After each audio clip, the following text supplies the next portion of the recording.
So, let's look at this. Portland Fashion Institute committed a felony by forging documents and creating a dangerous, unstable position to place me in by creating the hoax.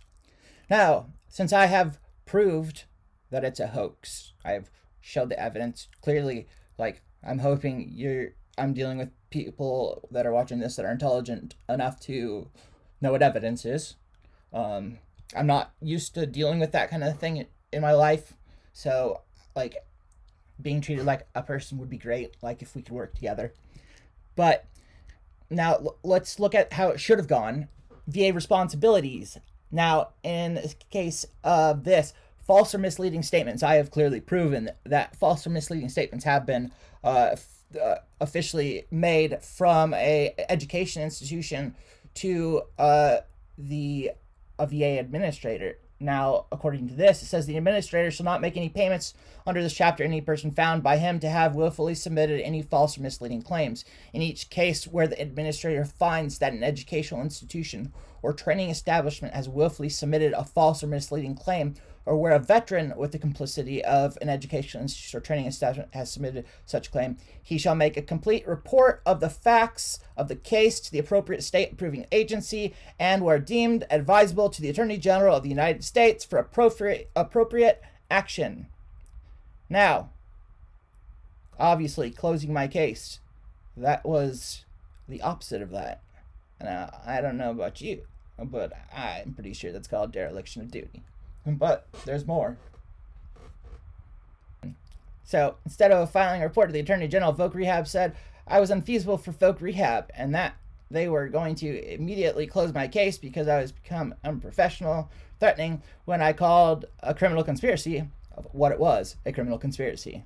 Voc Rehab is closing my case because they're trying to bury the evidence because they're neck deep in shit with Portland Fashion Institute as they work together to try to get me kicked out of Voc Rehab based on what I proved was all a lie. Mia, my Voc Rehab rep, made a major mistake by closing my case because now she has committed a felony along with the dereliction of duty by not reporting my school to the Attorney General for making false statements as directed by squiggly 1688 false or misleading statements. What felony did Mia commit? Well, don't know how to pronounce it, but I think it's Misprision of Felony. So whoever having knowledge of an actual commission of a felony cognizable by a court of the United States conceals and does not as soon as possible make known the same to the judge or other person in civil or military authority under the United States shall be fined under this title or imprisoned not more than 3 years or both. So, the common law rule criminalized simply knowing about a felony and not notifying the authorities, but contemporary federal law also requires that the defendant take some affirmative act to conceal that felony. In order for a misprision of a felony to be commenced, there has to be 4 criminal elements. First, a completed felony, swatting, criminal conspiracy, Portland Fashion Institute. Now, the defendant knowing about the felony's commission. Yes, I proved that it was all a lie to Mia. So, she knows I sent her the evidence 6 times.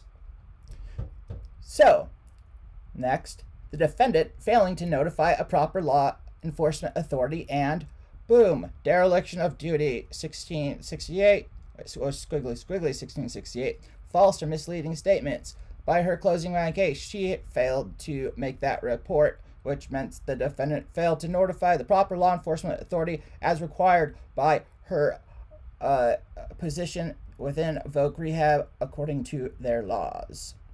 Now, the next and final case, the defendant taking some affirmative step to conceal his felony. Upon being given evidence that it was all a lie, my case was immediately closed because she claimed I was being unprofessional and threatening, causing the evidence to be buried when my case was terminated and my benefits were permanently taken from me in the process. 18 U.S.C. squiggly 4, period. So, I don't know. It seems to fit. I don't know. But there we go.